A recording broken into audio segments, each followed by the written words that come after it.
प्रेरणास्पद कथा YouTube channel पर मैं धनंजय जैन आप सभी का हार्दिक स्वागत करता हूं। दोस्तों, हम जो कुछ साधना, आराधना, अर्चना और पूजा करते हैं वो निष्काम भावना से करनी चाहिए।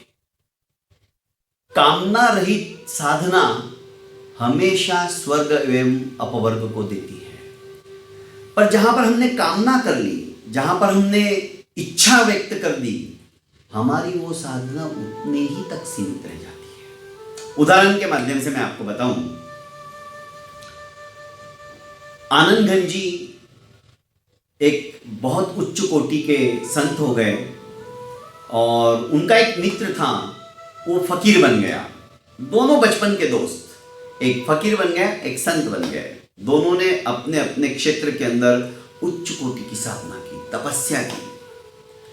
20-22 साल के पश्चात दोनों मिले, बहुत खुश हुए।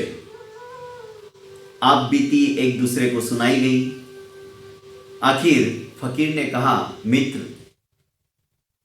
विदा होते होते मैंने जो अपनी साधना से एक रसायन तैयार किया है, उसकी एक बोतल मैं तुम्हें भेंट स्वरूप देना चाहता हूं।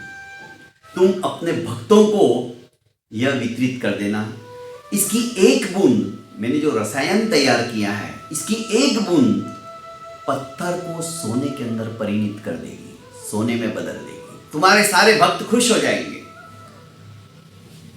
उसने वह रसायन से भरी बोतल आनंद घन जी को समर्पित की।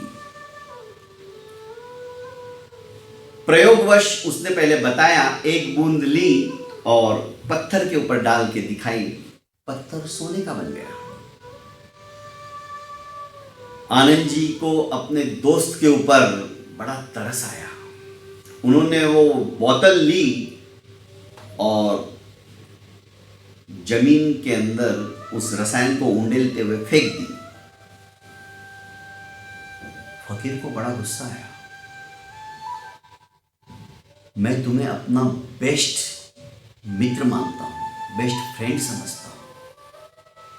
हमने दोनों ने साथ साथ संन्यास लिया, पर मैंने इतनी साधना की, शायद तुमको वो जम नहीं रही है, तुम मेरे से ईर्ष्या करते हो।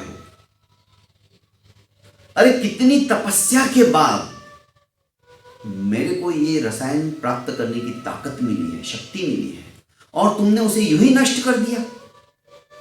आनंद घन ने अपने मित्र दोस्त फकीर को अपने भुजाओं में आबद्ध करते हुए कहा कि नहीं मित्र, तुम मुझे गलत मत समझो, पर तुम मूर्ख हो। पहले भी थे, अभी भी हो। अरे तुमने अपनी इतनी साधना, इतने वर्षों की साधना, इतने वर्षों की तपस्या इस रसायन को प्राप्त करने के लिए व्यर्थ कर दी, समाप्त कर दी। अरे हमारी साधना के अंदर इतनी ताकत आ जाती है, इतनी शक्ति आ जाती है, चलो मेरे साथ चलो। और झाड़ियों के पीछे आनंद घन जी उनको लेके गए। एक पत्थर की शिला थी, उस पत्थर की शिला के ऊपर उन्होंने लघु शंका की। फकीर देखता ही रह गया।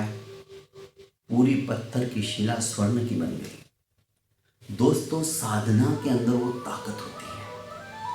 आराधना के अंदर, सच्चे मन से की गई भक्ति के अंदर वो शक्ति होती है। पर उस शक्ति को प्राप्त करने के लिए बीच बीच में हम जो छोटी छोटी मनोकामनाएं कर लेते हैं ना, वो गलत है। ऊपर वाला तुमको बहुत कुछ देना चाहता है, तुम इतने से को प्राप्त करके ही समाधान कर लेते हो कि हाँ मुझे मिल गया। कभी भी निष्काम भावना से, कामना रहित आप यदि साधना करोगे तो सचमुच में स्वर्ग और अपवर्ग तो दूर की बात है, मोक्ष तक हमें प्राप्त हो जाता है। बहुत बहुत